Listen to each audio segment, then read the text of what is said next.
that's an issue I think we need to talk about later.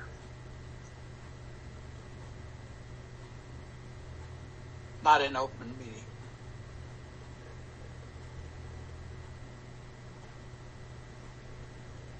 Okay. From what I understand, go ahead. I was going to change the subject, so if you're going to talk about that, go ahead.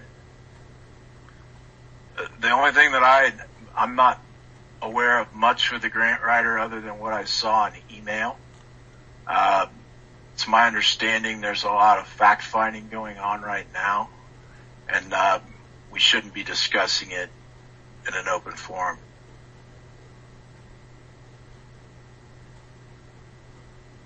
Okay, and what about meeting minutes? We have the auditors in town, and of course they're looking for the minutes for 2020, and they're out there, but they're not official. Where do we stand on making the minutes official? And I see, in tonight's meeting, there's no minutes for last meeting's minutes, but I did pass the minutes for most of the meeting minutes for 2021 have been transcribed, and I sent them to the fiscal officer.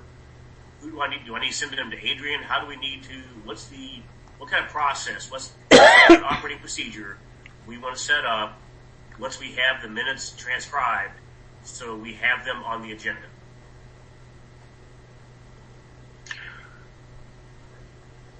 The only thing that I have to add at this discussion is I spoke with the lady that did our minutes in the past, Darlene.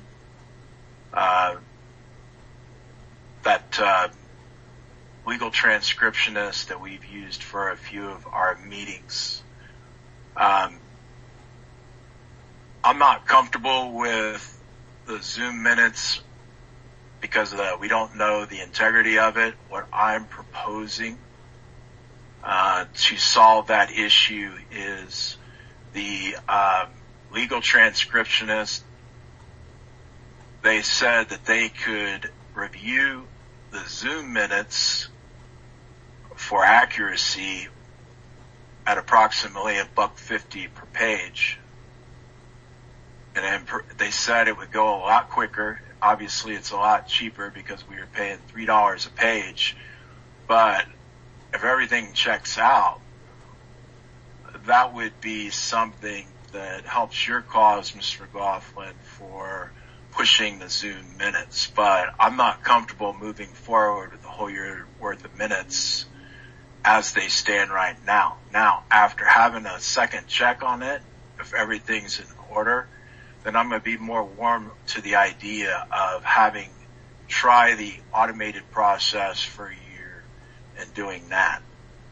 So that's basically what I've done working on the minutes up to this point.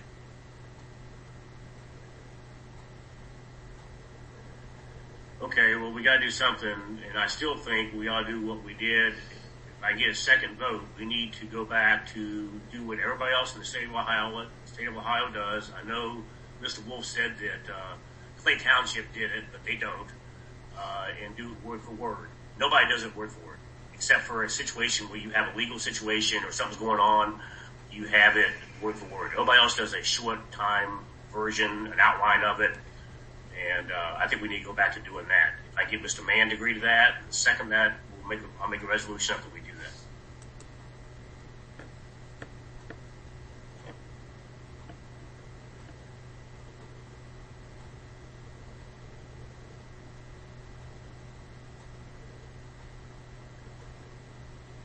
Okay, we can't vote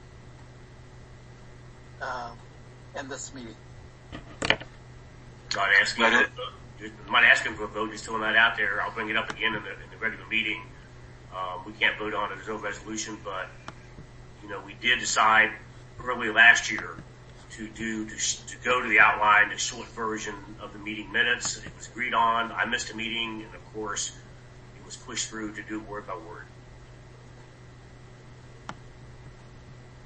We've been doing word for word minutes for quite a while, so I don't know what's the resolution, Mr. McLaughlin. I don't want to have one written yet, but I did the background on the word for word, and no, we have not been doing word for word for a long period of time. And Nathaniel never did. In the resolution that you said to do that, as I put out the email out, you referenced that legal stated that we should do it word for word. I sent an email out asking Nathaniel that, and he admitted he never said that.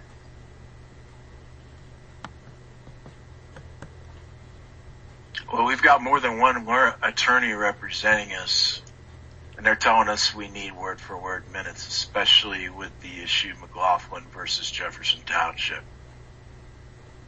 And the idea of having more than one legal representation, the legal that you keep using that keeps paying costs from taxpayers' dollars, their contract was over June 6th, 2020. They are out without a contract. And there again, we do many things without a contract. And why are we operating and doing legal things outside of the realm of what we're supposed to be doing? Well, most of our lawyers are retained through OTARMA at this point, Mr. McLaughlin. So we're not under open billing as you describe it. So that's a little bit of a stretch of the truth.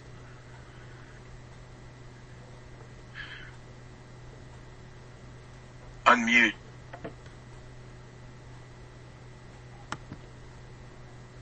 Mike, if you're talking, you're on mute.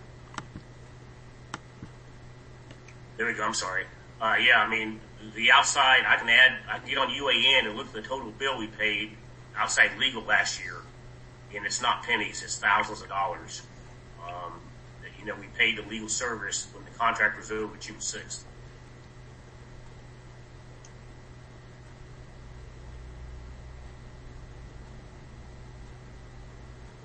Again, we're under the umbrella of OTARMA with our cases right now, so that's not as much of an issue as you're playing it up to be.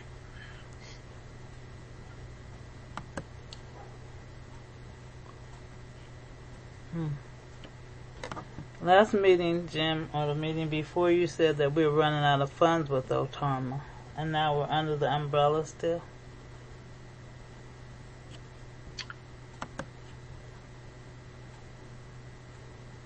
I guess to clarify that, we have run up a $30,000 bill on our issue with McLaughlin versus Jefferson Township. So we're $20,000 away from this becoming a general fund expense.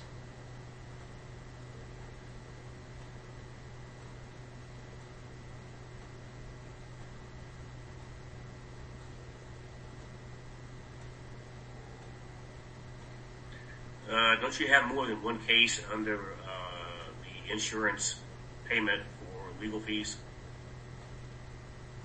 There's another issue with Sturdick Dowd, but I don't have the numbers on that. I haven't seen a statement, but I was with the attorneys last week with the McLaughlin versus Jefferson Township issue, and I got a statement of where we're at on that there.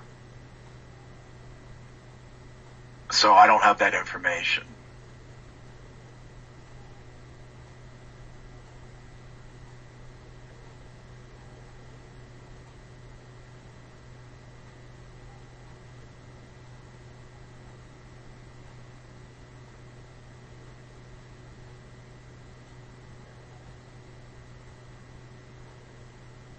Any other new business or old business, trustees?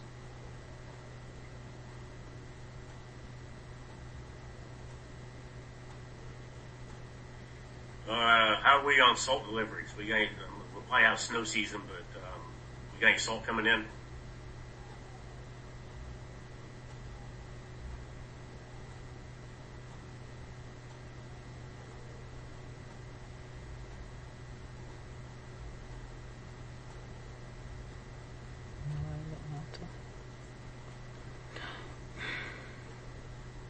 Mr. Wolf, do you want to comment on that?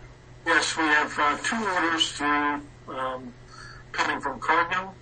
One is right now at 35 days late, and the second one is at 16 days late. So we're waiting on those two loads to come, and there's nothing else we can do about it.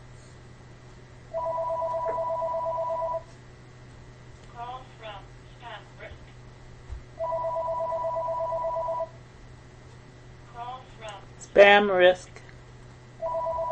Any other business, trustees?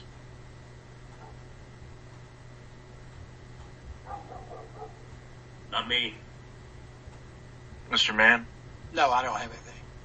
Move to adjourn. I'll second that. We're adjourned at 6:28.